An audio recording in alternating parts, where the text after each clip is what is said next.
Welcome students.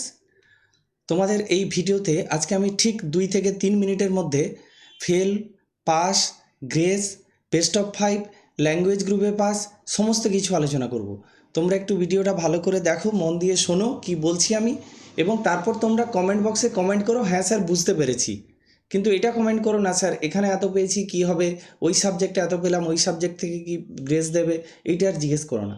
প্রথম condition, two pass, pass করতে গেলে কি কন্ডিশন হতে হবে, তোমাকে সেমিস্টার 3-তে পাস করতে হবে, সেমিস্টার 4-এ পাস করতে হবে। এবার এখানেই প্রশ্ন আসবে, তাহলে কি, ধরো সেমিস্টার 3-তে তোমার 6টা সাবজেক্ট আছে, সেমিস্টার 4-এ 6টা সাবজেক্ট আছে, বাংলা ইংরেজি বাদ দিয়ে যে কোনো একটা সাবজেক্টে যদি ফেল আসে তাহলে কোনো অসুবিধা নেই, এখানেই বলে দিলাম একটা সাবজেক্টে ফেল করলে অসুবিধা নেই। এবার দেখো সাপ্লিমেন্টারি, সেমিস্টার 3-তে যে সাপ্লিমেন্টারিটা ছিল, সেমিস্টার 3 সাপ্লিটা আবার দিয়েছো, তাহলে সেটা যদি আবার সাপ্লি হবে বলে মনে করো, অর্থাৎ সেমিস্টার 3-তে যে পরীক্ষা দিয়েছিলে তার সাপ্লি দিলে সেমিস্টার 4-এর সঙ্গে, তারপরে যদি মনে করো সাপ্লি হবে, যদি ল্যাঙ্গুয়েজ গ্রুপ না হয়, বাংলা ইংরেজি না হয়, তাহলে তুমি নিশ্চিন্তে থাকো, একটা সাবজেক্টে সাপ্লি এলে তুমি পাস। যদি দুটো সাবজেক্ট হয় তাহলে কিন্তু পাস করা নিয়ে সমস্যা হতে পারে। এবার নিচের আলোচনাটা শুনে নাও।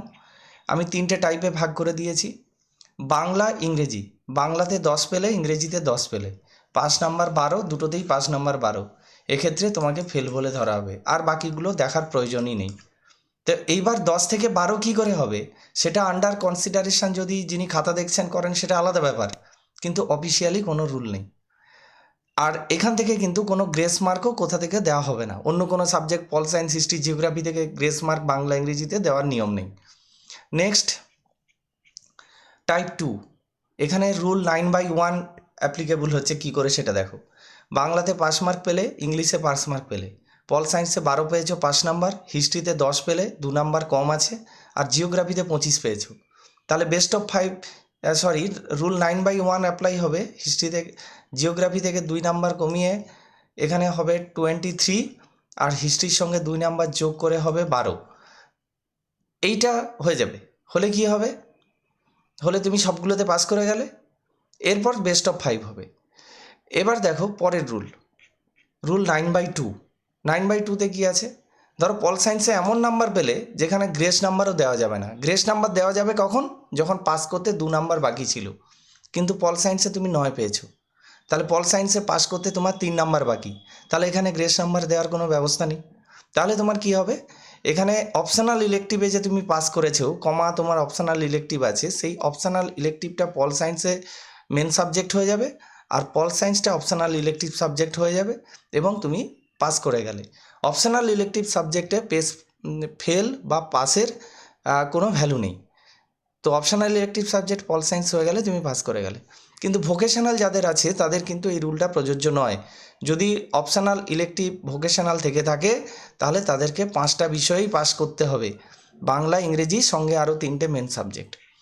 আর এখানে আরেকটা কথা বলে রাখি, যে রুল 9/1 9/2 একসঙ্গে হবে না, কারণ এখানে আমি যে রুলটা দেখিয়েছিলাম এটা দেখিয়েছিলাম 9/1। এখানে যেহেতু তোমার পাস করতে 2 নাম্বার কম ছিল, তাই 9/1টা আগে দেওয়া হলো। তুমি বলতে পারতে স্যার এখানে 9/2 হলে তো হয়ে যেত, কমাতে 20 ছিল, এটা মেন সাবজেক্ট হয়ে যেত, হিস্ট্রি অপশনাল ইলেকটিভ হতো, হয়ে যেত, কিন্তু যেহেতু এখানে তোমাকে পাস করানোর সুযোগ আছে তাই এখানে 9/1, এখানে মেন সাবজেক্টই থেকে গেল। নেক্সট, 9/2 এভাবে বুঝলে, কিন্তু 9/1 9/2 একসঙ্গে হবে না। আর 9/1 ম্যাক্সিমাম দুটো সাবজেক্টের ক্ষেত্রে হতে পারে, মেন সাবজেক্ট 3 নম্বর মেন সাবজেক্ট থেকে নাম্বার কমিয়ে দিতে পারে। এবারে দেখো type 4, best of 5। Best of 5 কী করে হবে, এখানে তোমার 6টা সাবজেক্ট আছে, Bangla, English, pol science, history, geography, কমা। এখানে দেখতে পাচ্ছ ইংলিশে মাথায় মাথায় 5 নাম্বার, কম নাম্বার আছে ইংলিশে, তাহলে ইংলিশের নাম্বারটা তোমার এইচএস টোটালে আসবে না, ইংলিশ ছাড়া বাকি 5টা সাবজেক্ট টোটালে আসবে, এবং তোমার রেজাল্ট এখানে হয়ে যাবে। তো এরপর আর কিছু আমার বলার নেই, আমি তোমাদের আশা করি বোঝাতে পারলাম।